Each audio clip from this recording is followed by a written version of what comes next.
Olá, confira no MP Cidadão de hoje a decisão liminar obtida pelo MPRJ para que o empreendimento imobiliário em Cabo Frio adote medida de compensação ambiental. Quem vai falar sobre o tema é o promotor de justiça Vinícius Lameira. Já no quadro Juridiquês, você vai saber o que é inquérito. E no nosso bloco de entrevistas, conheça o trabalho da Coordenadoria Geral de Promoção da Dignidade da Pessoa Humana do MPRJ. Não perca uma entrevista exclusiva com a coordenadora do órgão, a Procuradora de Justiça, Patrícia Carvão. Está no ar, para todo o Brasil, MP Cidadão. É o Ministério Público mais perto de você. Na região dos Lagos, a primeira Promotoria de Justiça de Tutela Coletiva de Cabo Frio obteve decisão liminar na Justiça, determinando que o empreendimento imobiliário apresente no prazo de 30 dias a medida que adotará como compensação ambiental. O empreendimento não cumpriu a condição de reflorestamento imposta pelo Instituto Estadual do Ambiente, o INEA. Assista do quadro MPRJ pelo Estado.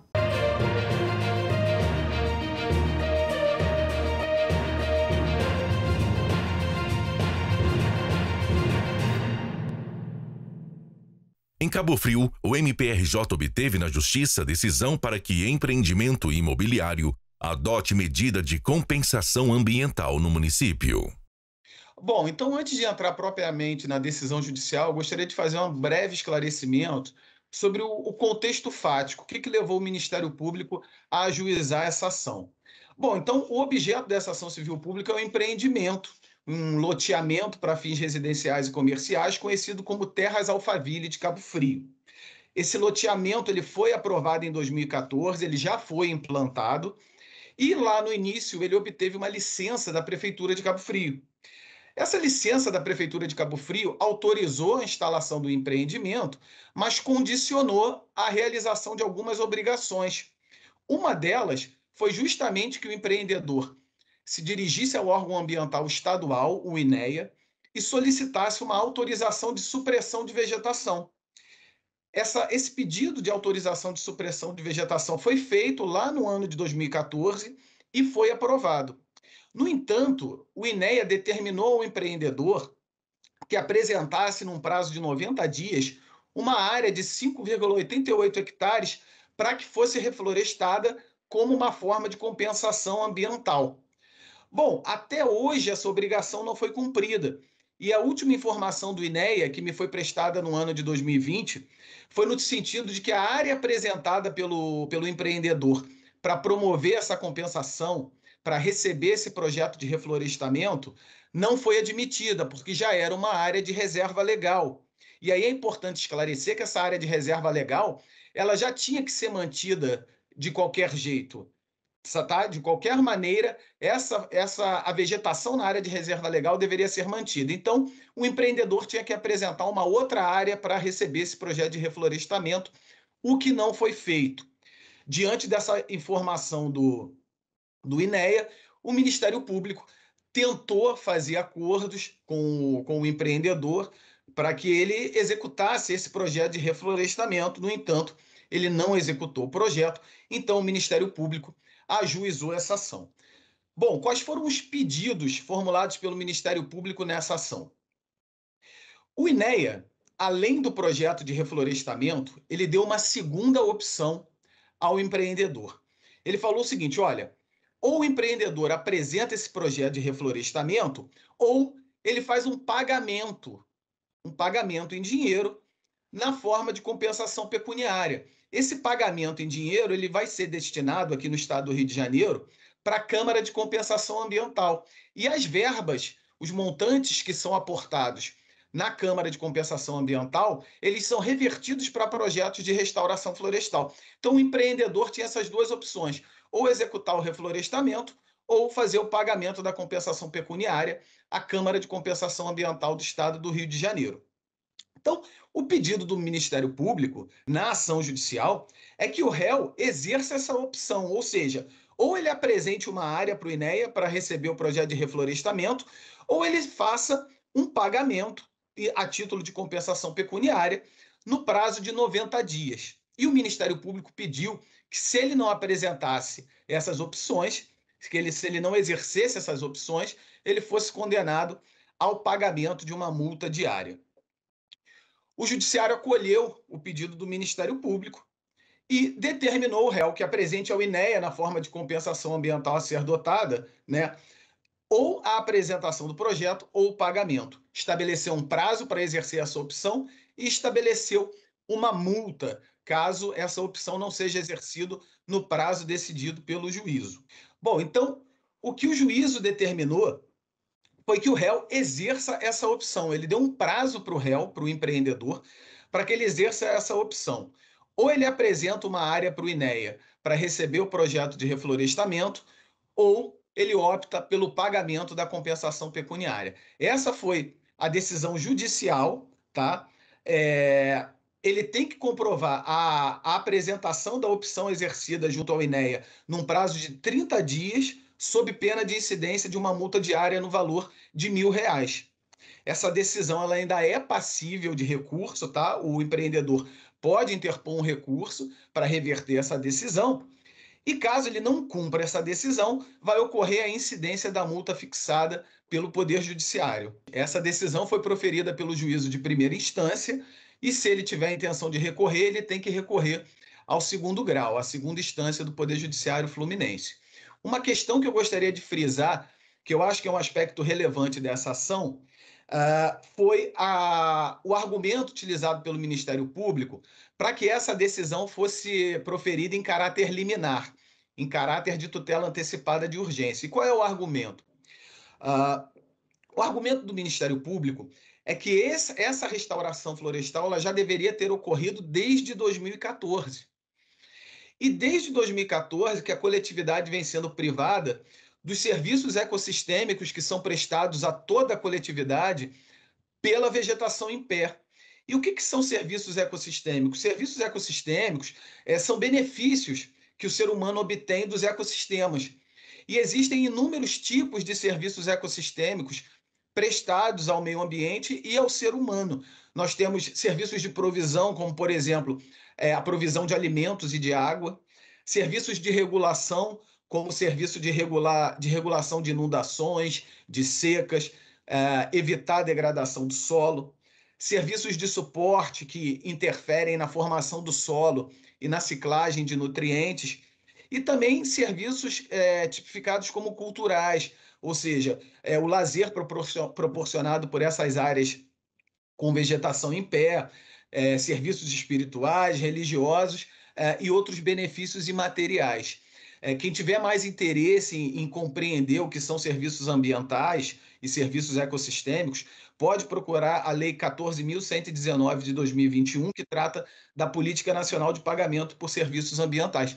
E o argumento do MP em relação à urgência de se iniciar imediatamente esse projeto de restauração florestal é justamente esse, de que a restauração tenha início e vai ter um tempo até que essa vegetação alcance um tamanho significativo para prover esses serviços. Então, entende o MP que esse reflorestamento tem que ser imediato.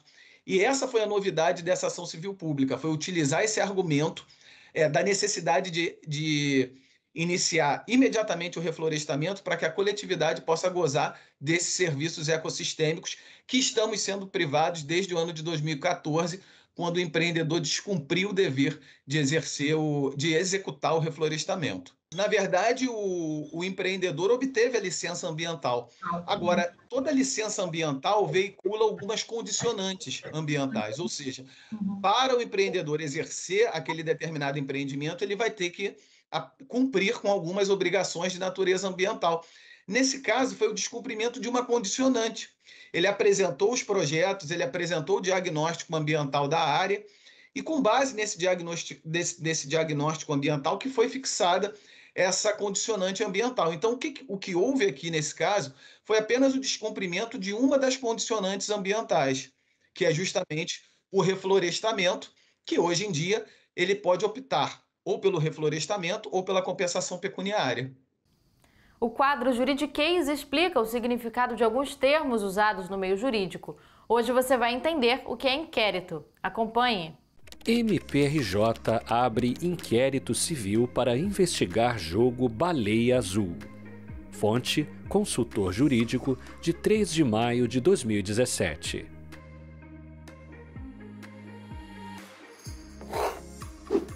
Inquérito. Você sabe o que significa? Inquérito é um conjunto de diligências, atos investigatórios, realizado pela Polícia Judiciária, Polícia Civil e Federal ou pelo Ministério Público, a fim de investigar infrações e colher elementos necessários para que possa ser proposta a ação penal ou civil. Conheça as expressões usadas no meio jurídico.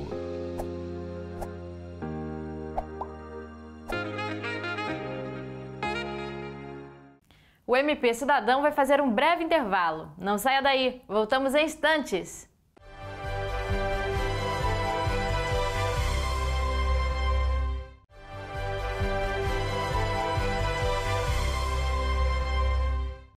A Resolução GPGJ número 2402, de 2 de março de 2021, reformulou a estrutura orgânica da Procuradoria-Geral de Justiça do MPRJ, com o objetivo de implementar uma política institucional voltada à promoção da dignidade da pessoa humana e da defesa dos direitos fundamentais.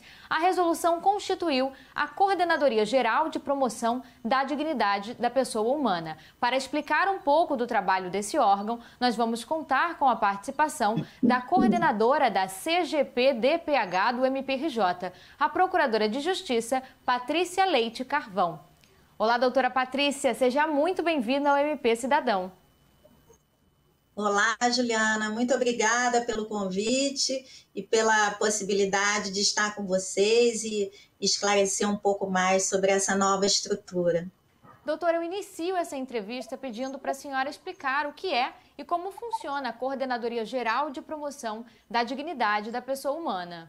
Então, essa nova coordenadoria, né, como você mencionou, a Coordenadoria Geral de Promoção da Dignidade da Pessoa Humana, ela é uma estrutura que agora ela é ligada diretamente ao gabinete do Procurador-Geral. É uma estrutura que a gente chama como se ela fosse da chuva, e dentro dessa estrutura existem 3 outras coordenadorias. A Coordenadoria de Direitos Humanos e Minorias, a Coordenadoria de Mediação, Métodos Autocompositivos e Sistemas Restaurativos e a Coordenadoria de Promoção dos Direitos das Vítimas. Essas 2 estruturas que eu mencionei, tanto a Coordenadoria de Direitos Humanos como a Coordenadoria de Mediação e Métodos Autocompositivos, elas já existiam na estrutura do Ministério Público e foram realocadas para essa Coordenadoria Geral. E a Coordenadoria de Promoção dos Direitos das Vítimas também é uma nova estrutura concebida pela atual administração.